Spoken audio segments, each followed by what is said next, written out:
ಮಾಡಿ ವಿದ್ಯೆಯಲ್ಲಿ ಯಾರು ಪರಿಣಿತರು, ತಪಸ್ವಿಗಳ ಬಗ್ಗೆ ಮಾತನಾಡಿ, ವಿವೇಕಾನಂದರ ಬಗ್ಗೆ ಮಾತನಾಡಿ, ಅಲ್ಲಮಪ್ರಭು ಬಗ್ಗೆ ಮಾತನಾಡಿ, ಅಕ್ಕಮಹಾದೇವಿ ಬಗ್ಗೆ ಮಾತನಾಡಿ, ರಾಜನ ಬಗ್ಗೆ ಮಾತನಾಡಬಾರದು. ಅಧಿಕಾರಿಗಳು ಅಧಿಕಾರ ಇದೆಯಲ್ಲ ಅವರ ಬಗ್ಗೆ ಮಾತನಾಡಬಾರದು, ಶ್ರೀಮಂತರ ಬಗ್ಗೆ ಮಾತನಾಡಬಾರದು, ಸಿನಿಮಾದವ್ರ ಬಗ್ಗೆ ಮೊದಲು ಮಾತನಾಡಬಾರದು. ನೀವು ಮನೆಯಲ್ಲಿ ಯಾರನ್ನ ದೊಡ್ಡವರನ್ನಾಗಿ ಮಾಡ್ತೀರಿ ಅವ್ರ ಹಾಗೆ ನಾವು ಆಗಬೇಕು ಅಂತ ಮಕ್ಕಳಿಗೆ ಒಂದು ರೋಲ್ ಮಾಡಲ್ ಕ್ರಿಯೇಟ್ ಆಗುತ್ತೆ. ಅಲ್ಲಿ ಮಕ್ಕಳ ರೋಲ್ ಮಾಡಲ್ ಯಾವಾಗಲೂ ಕೂಡ ವಿದ್ಯಾವಂತರೇ ಇರಬೇಕು.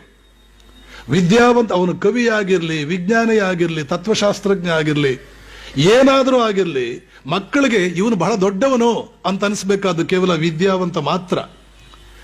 ಕೋಲಾರ ಜಿಲ್ಲೆಯಲ್ಲಿ ಕರ್ನಾಟಕದ IAS ಆಫೀಸರ್ಗಳಲ್ಲಿ ಕರ್ನಾಟಕದಿಂದ ಯಾರು IAS ಮಾಡಿದ್ದಾರೆ, KAS ಮಾಡಿದ್ದಾರೆ, 80% ಕೋಲಾರ ಜಿಲ್ಲೆಯವರು.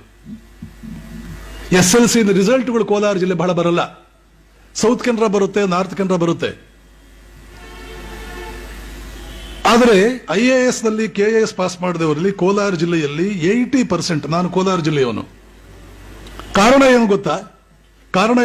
ಅಲ್ಲಿಯ ಹೈಸ್ಕೂಲ್ ಟೀಚರ್ಸ್ ಕೋಲಾರ ಜಿಲ್ಲೆಯಲ್ಲಿ ಇರತಕ್ಕಂಥ ಹೈಸ್ಕೂಲ್ ಟೀಚರ್ಸ್ ನಿಮಗೆ ಇಂಡಿಯಾದಲ್ಲಿ ಎಲ್ಲೂ ಇರ್ಲಿಕ್ಕಿಲ್ಲ. ಕರ್ನಾಟಕ ಬಿಡಿ, ಇಂಡಿಯಾದಲ್ಲೇ ಯಾರೂ ಇಲ್ಲ. ಕ್ಲಾಸ್ನಲ್ಲಿ ಟೈಮ್ ಸಿಕ್ತು ಅವರು ಮಾತನಾಡೋದು ಇಲ್ಲ ವಿಶ್ವೇಶ್ವರಯ್ಯ, ಇಲ್ಲ ಕುವೆಂಪು, ಇಲ್ಲ ರಾಧಾಕೃಷ್ಣನ್, ಇಲ್ಲ ರವೀಂದ್ರನಾಥ್ ಟ್ಯಾಗೋರ್, ಇಲ್ಲ ಬರ್ನಾರ್ಡ್ ಶಾ, ಇಲ್ಲ ಶೇಕ್ಸ್ಪಿಯರ್, ಇಲ್ಲ ಪಾವ್ಲೋ, ಇಲ್ಲ ಸಿಗ್ಮಂಡ್ ಫ್ರಾಯ್ಡ್, ಇಲ್ಲ ಕಾರ್ಲ್ ಯುಂಗ್. ಮಹಾ ಅದ್ಭುತವಾದಂತ ಮೇಧಾವಿ, ಮಹಾ ತತ್ವಶಾಸ್ತ್ರಜ್ಞ, ಅದ್ಭುತವಾದಂತ ವಿದ್ಯಾವಂತ, ಇವನೊಬ್ಬನನ್ನು ಬಿಟ್ಟು ಬೇರೆ ಯಾರು ಕೋಲಾರ ಜಿಲ್ಲೆಯಲ್ಲಿ ಯಾವುದೇ ಹುಡುಗನಿಗಾಗಲಿ ಹುಡುಗಿಗಾಗಲಿ ಲೈಫ್ನಲ್ಲಿ ಹೀರೋ ಅಲ್ಲ.